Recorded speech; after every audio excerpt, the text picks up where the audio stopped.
Okay, Wheatstone bridge कैसा है? It is not in balanced condition. ठीक है, ये बिल्कुल भी बैलेंस्ड कंडीशन में नहीं है। एग्जांपल 3.9।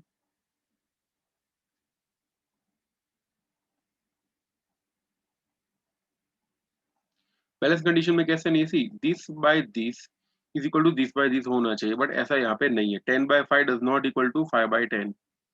तो करंट का डिस्ट्रीब्यूशन ऐसा मान लेते हैं, यहाँ पे करंट है आई, ऊपर जा रहा है I1, नीचे जाएगा I2।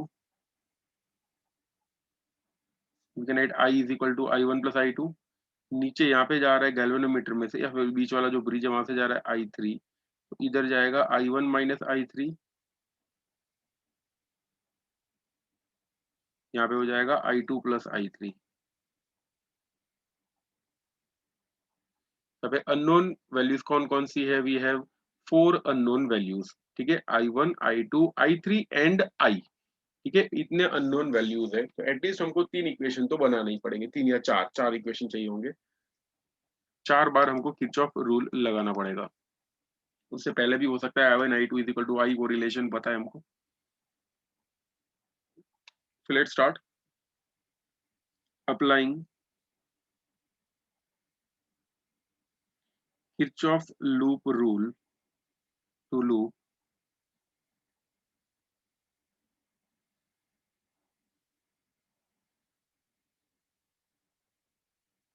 लूप ए बी, इसको डी बोल देते हैं, ए बी डी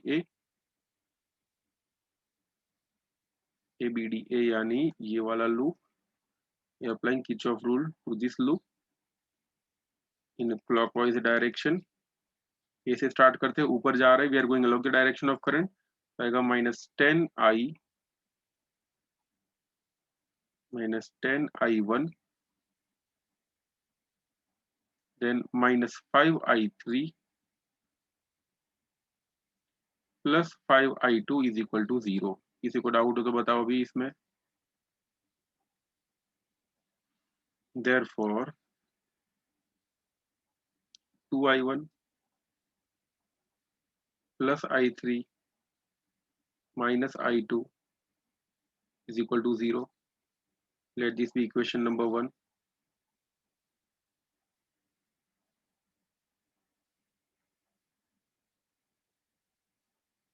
वैसे किरचॉफ रूल इसके लिए लगा देते हैं। ठीक है, ये वाले लूप के लिए बी सी डी और बी। ठीक है, let us apply Kirchhoff rule to this loop. तो अप्लाइंग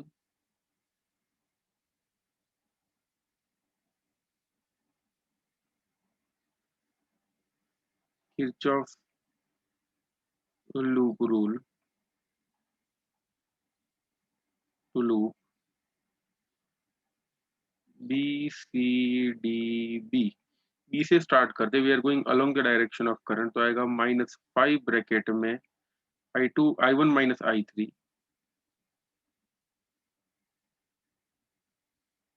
प्लस 10 ब्रैकेट में I2 plus I3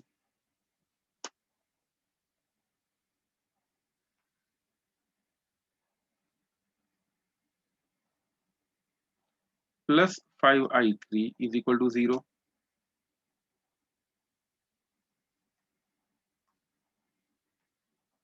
therefore -5I1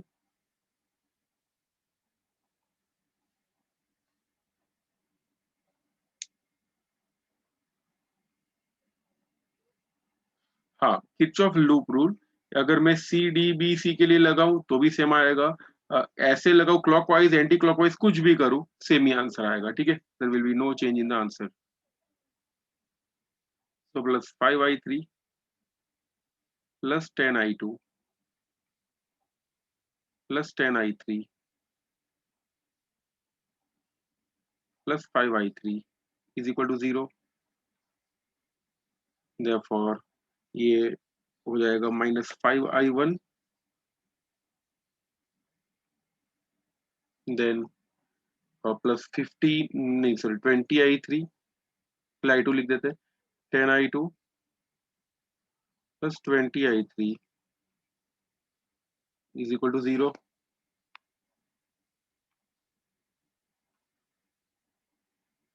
सो देयरफॉर इसमें से 5 को कॉमन निकाल देते हैं, you get minus I one, और माइनस को भी बाहर निकाल देते हैं, तो I one minus two I two plus four I three is equal to zero. Let this be equation number 2.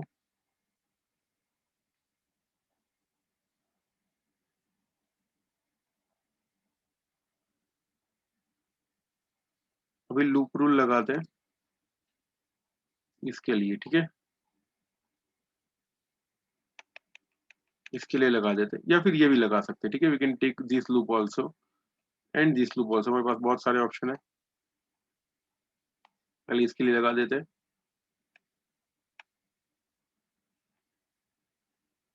Minus four I three होगा,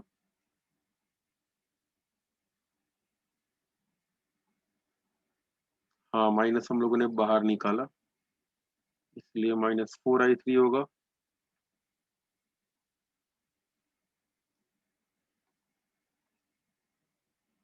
okay,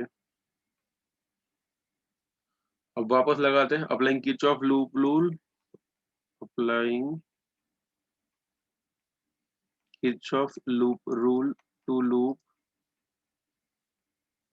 A B C D A B C D A के लिए लगा देते हैं. Starting from point A, you're going along the direction of current, minus 10 I1 minus 5 bracket में I1 minus I3 plus 10 bracket में I2 plus I3 plus 5 I2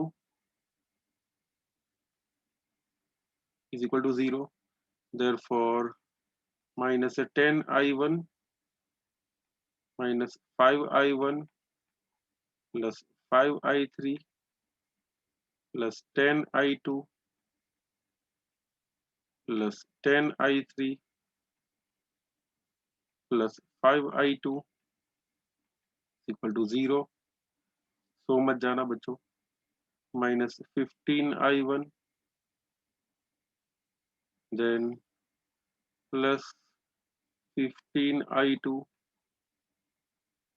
plus 15 I3 is equal to 0. Therefore, I1 minus I2 minus I3 is equal to 0.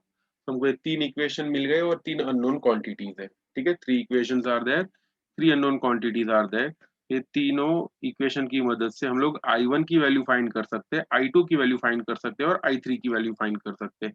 बचा I का value होगा I1 plus I2, सीधा हो जाएगा solve. इसको equation number 3 बोल देते हैं, थोड़ा कलर अलग लेते हैं.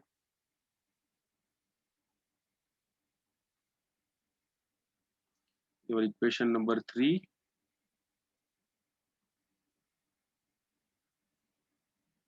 सबसे पहले इक्वेशन 1 और सॉरी इक्वेशन 2 और इक्वेशन 3 दोनों को सब्ट्रैक्ट कर देते हैं. तो क्या मिलेगा, equation 2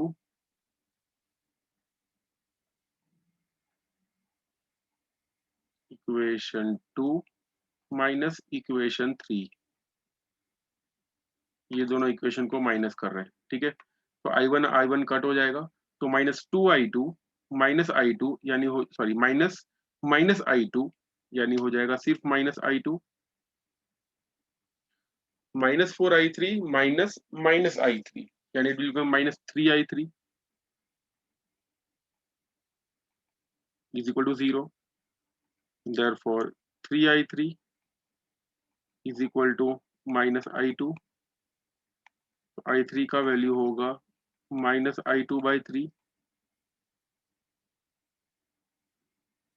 late this be equation number 4.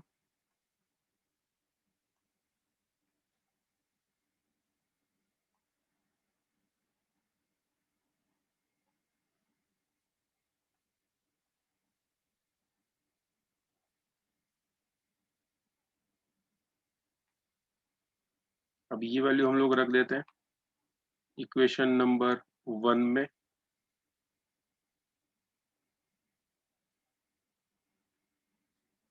Putting the value of equation 4,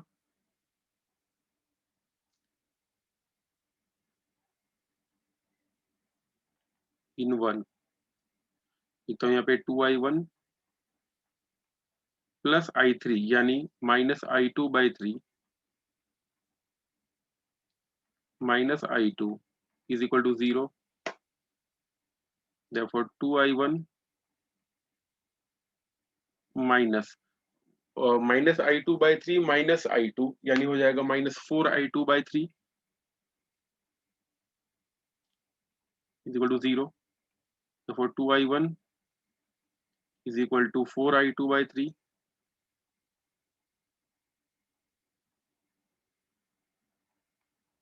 Therefore i1 का वैल्यू हो जाएगा 2i2/3.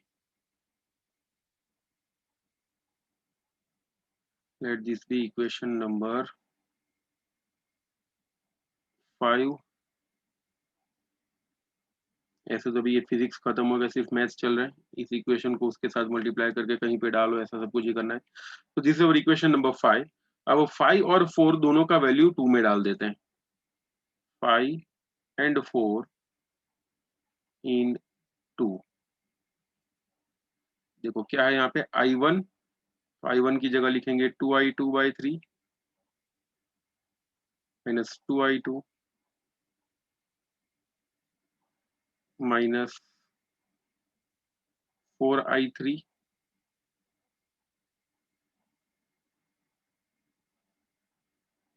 नहीं, ऐसा नहीं होगा,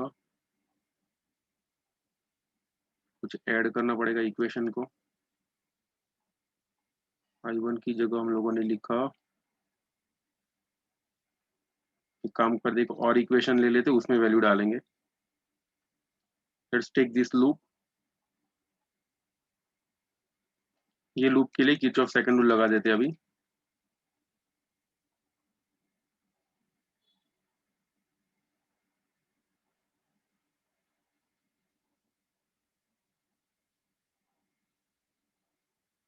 applying Kirchhoff loop rule to loop ADC battery का EMF E and then A। Starting from point A, we are going along the direction of current, तो होगा -5i2 -10 ब्रैकेट में i2 plus i3, फिर आएगा बैटरी का EMF, तो +10, minus आया इसलिए प्लस लिखेंगे, +10। we are going along the direction of current through this resistor, तो -10। अब देखो मैं यहाँ पे जो I है ना, ये वाला I, उसकी जगह मैं लिख देता हूँ i1 plus i2। ठीक है, तो थोड़े वेरिएबल्स कम होंगे, यहाँ पे लिख देते हैं i1 plus i2 is equal to 0। Therefore -5i2 minus 10i2 minus 10i3 plus 10 minus 10i1 minus 10i2 is equal to 0। तो इक्वेशन कैसा बनेगा? We will get, अब ये जो डायग्राम है ना, उसकी बलि चढ़ा देता हूँ जगह के लिए।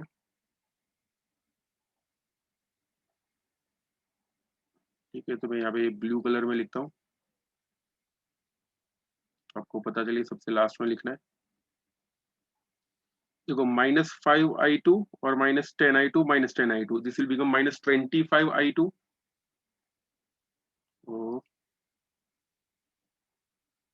-25i2, i1 सिर्फ एक ही है, -10i1, i3 है -10i3। 10 को मैं उस तरफ ले जाता हूँ, ठीक है, ये +10 है, उसको मैं राइट हैंड साइड ले जाता हूँ, तो विल बिकम -10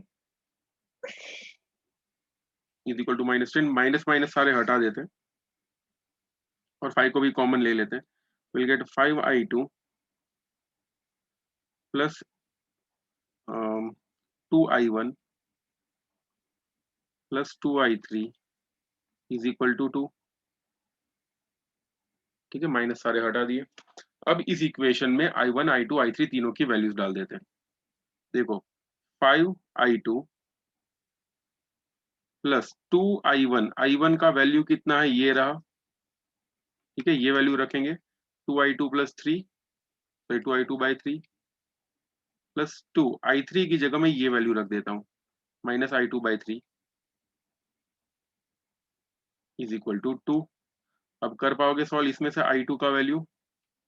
देखो ये इक्वेशन सॉल्व करोगे, by solving this equation you will get the value of i2, ठीक है। जैसे ही हमको i2 मिल जाता है, हमको i1 मिल जाएगा, i3 भी मिल जाएगा, ओके, यानी i1 i2 i3 तीनों मिल गए। उसके बाद डायग्राम में देखना हर एक ब्रांच के लिए कितना कितना करंट दिया हुआ है, जैसे a से लेके b तक i1 था, देन b से लेके d तक इट वाज i2, तो सारी की सारी ब्रांच के लिए अलग अलग आपको वैल्यूज फाइंड कर देनी है। कर पाओगे, मैं करा दूं? तो चलो ट्राई करना, अगर नहीं आ रहा है तो मुझे बताना, ऐसे तो हो ही जाएगा।